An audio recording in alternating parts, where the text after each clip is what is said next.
აღადგენს თუ არა ართროზულ სახსარს კოლაგენის შემცველი პრეპარატების რეგულარული მიღება. რასაკვირველია არა, ეს მითია. კოლაგენი ძალიან საჭირო ცილოვანი ელემენტია ორგანიზმში, რომელიც აძლევს სიმყარეს და ელასტიურობას კანს, ძვლებს, ხრტილს.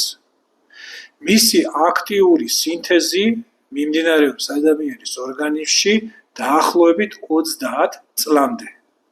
ხოლო შემდეგ მისი სინთეზი თანდათანობით კლებულობს ასაკის მატებასთან ერთად, რასაც შემდეგ მოსდევს ძვალსასროვანი სისტემისა და კანის გამოფიტვა.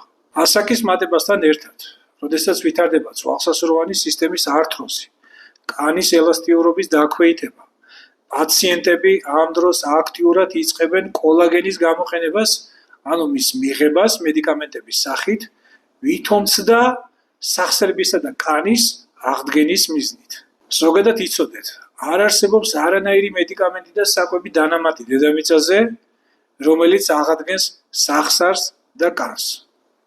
იმისათვის, რომ ცილა გარდაიქმნას კოლაგენად და ორგანიზმმა შეიტანოს ძვალში და სახსარში, ის გადის ძალიან რთულ და ხანგრძლივ დამუშავების ეტაპებს, რაშიც მონაწილეობას ღებულობს ჩვენი ორგანიზმის ნივთიერებათა ცვლა.